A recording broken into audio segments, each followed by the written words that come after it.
నమ్మి బాప్తిజం పొందినవాడు రక్షించబడును. ఒక్క మాట పట్టుకున్నారు కదా మీరు. మీకు విషయం తెలుసా? నమ్మి బాప్తిసం పొందినవాడు రక్షింపబడతాడు, నమ్మని వానికి శిక్ష విధింపబడుతుంది. ఇదే మాట వేదాల్లో కూడా ఉంది. ఎన్నిసార్లు చూపించమంటారు? అంధకారమును అధిగమించి ఆ మహాపురుషుని రూపమును తెలుసుకున్నాను, అతన్ని తెలిసిన వాడే మృత్యువును జయించగలడు, నాణ్యపంథ విద్యతే యానయ, అది తప్ప అనుసరించడానికి అన్య మార్గమే లేదు అని ఉంది. ఆయన తెలుసుకోకపోతే రక్షణే లేదు, చీకట్లో చావాల్సిందే. వేదంలోనే ఉందండి, ఇంకేం కావాలి?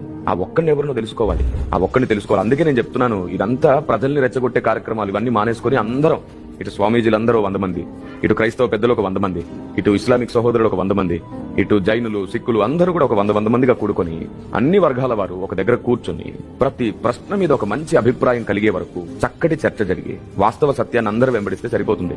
ఎవరి సాంప్రదాయాలు మార్చుకోకండి, ఎవరి ఆచారాలు మార్చుకోకండి. సాంప్రదాయ ఆచారాలలో గొప్పవి, ఉన్నతమైన ఆలోచన విధానములు కలిగినవి ఉన్నాయి, వాటిని వెంబడిద్దాం. మూర్ఖం కలిగినవి, మూఢనమ్మకాలు కలిగిన అన్నింటినీ పెకలించేద్దాం, అన్నింటినీ తీసేద్దాం. ఏది మంచిదో దాన్ని వెంబడి